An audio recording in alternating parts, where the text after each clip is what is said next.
aí, pessoal, estamos iniciando mais um episódio do Geoncast, o podcast do Geon. Meu nome é Sérgio e, assim como os outros apresentadores do Geoncast, sou estudante de medicina da UFC e membro do Geon. Oi, gente, eu sou a Carol, também integrante do Geon e estudante de medicina da Universidade Federal do Ceará. E hoje nós vamos ter uma conversa com a oncologista doutora Ana Carolina Leite Gifone sobre os conceitos gerais em oncogenética, nesse segundo episódio do Geoncast. E antes de tudo, vamos apresentar a nossa querida convidada. A doutora Ana Carolina é médica pela Universidade Federal do Ceará, possui residência em clínica médica também pela UFC e residência em oncologia clínica pelo Hospital do Câncer do Ceará. Ela tem doutorado em oncogenética pelo AC Camargo Cancer Center e fez um curso de aperfeiçoamento em oncogenética pelo City of Hope, na Califórnia. Para iniciar, vamos falar um pouquinho mais sobre o conceito geral de oncogenética. Esse é um ponto importante de se destacar, porque muitos não têm acesso a esse tipo de conhecimento. Então, doutora Carol, como é que funciona isso da hereditariedade do câncer? Primeiro de tudo, é um prazer enorme estar aqui.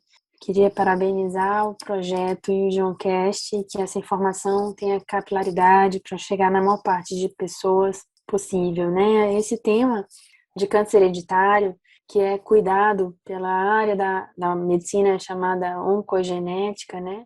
Essa associação do conhecimento da genética e da oncologia, é um assunto que, na verdade, virou uma peça obrigatória do quebra-cabeça de quem cuida de um paciente oncológico hoje.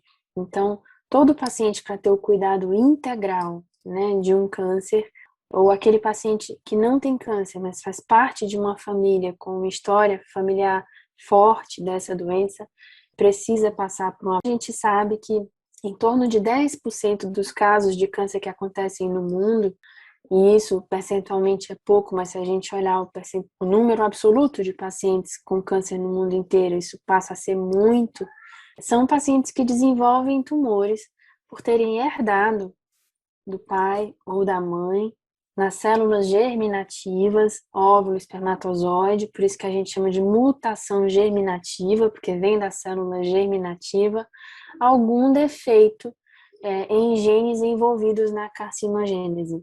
E essa pessoa nasce, então, com uma predisposição a desenvolver câncer.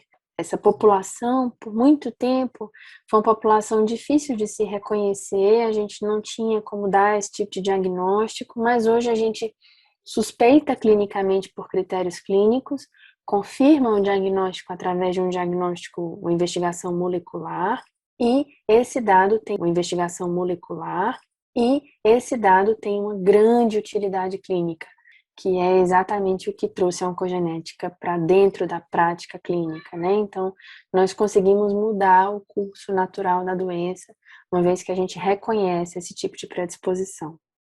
E é interessante a gente destacar esse ponto, né? Porque muitas pessoas acabam acreditando que se o pai teve câncer ou a mãe, essa pessoa possa vir a ter câncer um dia, né? É muito importante a gente entender que nem todos os casos vão se refletir nisso, né? A senhora consegue dizer mais ou menos essa probabilidade de uma pessoa conseguir desenvolver câncer, já que apenas 10% dos cânceres ele tem esse fator hereditário? Então, assim, esses 10% que a gente está falando são pessoas que já nascem com esse tipo de predisposição, né? E a gente hoje conhece mais de 100 síndromes de câncer hereditário. Cada síndrome dessa está associada a uma mutação num determinado gene e tem um determinado fenótipo, quer dizer, ela pode se manifestar com um grupo específico de tumores. E a chance de ter esses tumores ao longo da vida é sempre maior do que a chance de ter tumores na população geral, mas dificilmente isso chega a 100%, até chega em algumas síndromes bem específicas, mas geralmente a gente tem só um risco maior de desenvolver tumores, então não é uma herança que determina que você vai ter câncer na maioria das vezes, é uma herança que predispõe ao desenvolvimento de câncer.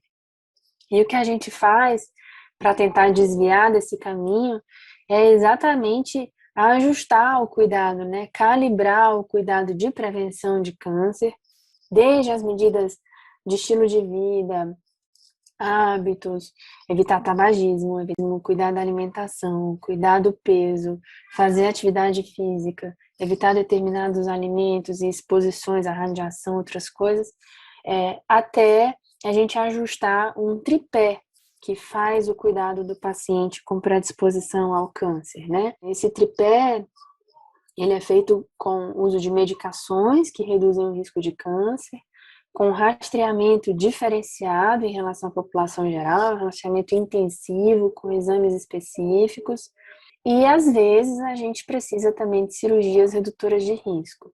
Então, essa família que tem um monte de casos de câncer, que muitas vezes chega no consultório da gente dizendo, eu sei que eu sou o próximo, né? Ela tem motivos, às vezes, do ponto de vista molecular, genético mesmo, para ter essa sensação. E, de fato, tem mesmo uma chance muito grande de ter a doença. Mas reconhecer isso é também uma chance de tentar reduzir esses riscos ao máximo que a gente puder, né? E aí é que entra a utilidade do diagnóstico da predisposição hereditária. E a senhora falou sobre isso, sobre como é que a gente pode fazer essa testagem. E é isso que a gente queria perguntar agora. Como é esse teste para a gente saber qual é o risco de eu desenvolver algum câncer? É super importante entender isso mesmo, Carol, porque assim, por mais que a gente tenha uma família com muitos casos de câncer acontecendo em várias gerações consecutivas, pessoas tendo múltiplos tumores, tumores acontecendo em idade precoce, que são os critérios clínicos de alerta, né, para uma possível predisposição ao câncer, isso não dá diagnóstico desse tipo de condição.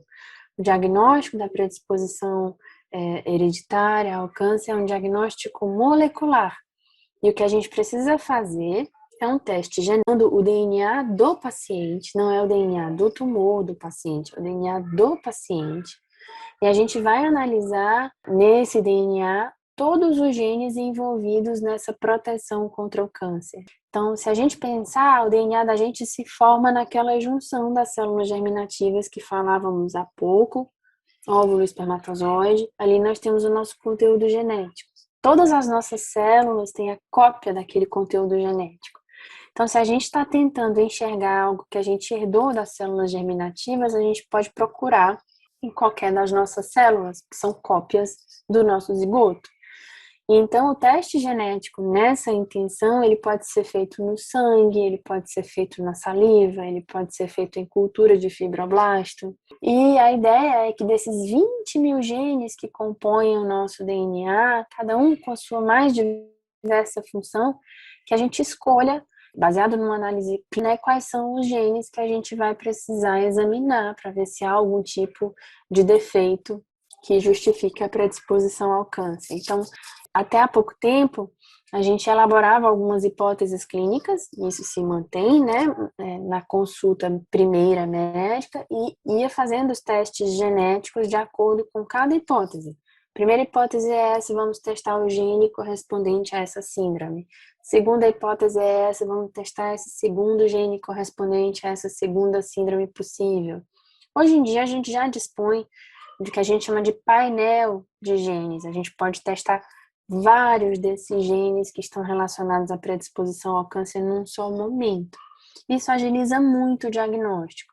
Mas de um jeito ou de outro, o teste funciona mais ou menos da mesma forma.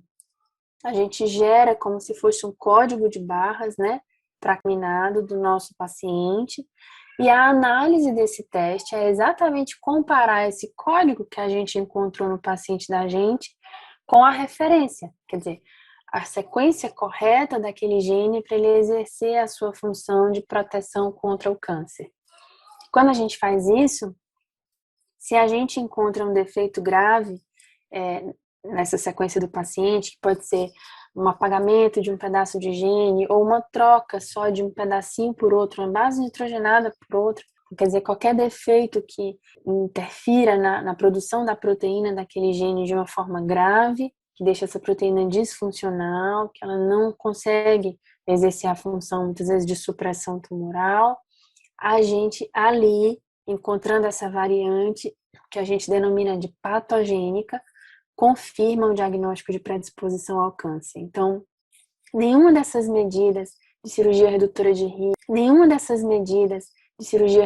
risco, ou medicação, ou mesmo rastreamento intensivo, nada disso, no mundo ideal, deve ser implementado sem a confirmação do diagnóstico por uma análise molecular.